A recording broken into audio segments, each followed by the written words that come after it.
in 1828. They're the state's oldest cultural organization. Hello and thanks for joining us. I'm Laurel Hess and this is Comcast Newsmakers. Joining me now is the Director of Communications for the Historical Society of Michigan and the editor of the pretty much all new Michigan History for Kids magazine, Nancy Feldbush. Thank you so much for joining us today. Thank you. This is a magazine, I'll hold it up for just a second because it looks super awesome, that has been sort of brought back after many years of being gone, thanks to your organization and a grant as well. Correct. The magazine was produced by the state of Michigan from 2001 to 2009. Budgetary cuts unfortunately saw its demise, and through that grant, through the Kellogg Foundation, we were able to bring the magazine back. And then now, who uses it? How is it used? And how is it helping to educate our kids? Well, it is geared toward 3rd and 4th graders because that's where Michigan's history is taught in our schools in Michigan.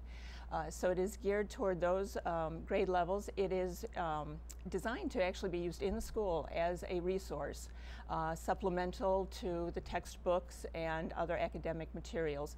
But it's also created so any child could pick it up, read it, and enjoy the magazine as well on their own. So if it's in your school, which I would imagine is up to individual districts and teachers if they're Correct. using it or not, each kid's going to get a copy. The teacher will teach to it. As you said, it's a supplement, but it's also available online if perhaps you're in a district or at a school that's not using the magazine. That's it. Well, actually, the subscription comes with both the paper and the online version. The online version has interactive activities, audio files that read the stories. If a child is having difficulty, they could have it read to them. With the interactive activities, they can actually apply what they've learned when they've read the articles as well, and then expanded information as well. This is super colorful. I flipped through it really quick. There's some, a lot of interactive kind of puzzle activities in here as well. I would imagine sort of a way to bring Michigan history alive and make it a little more interesting than perhaps not a boring old textbook. I'm sure we have amazing textbooks, but just sort of helps to be a little more hands-on learning for the kids. And that's it, exactly, because we also try to cover the lesser-known heroes. The textbook already covers the big names, the famous names. We try to cover those people who have still impacted Michigan, but may get overlooked. We try to cover, we view all our stories with a racial equity lens, so we're hoping to give, a broad view of all Michigan's peoples in the magazine as well. And so, the kids can pick it up.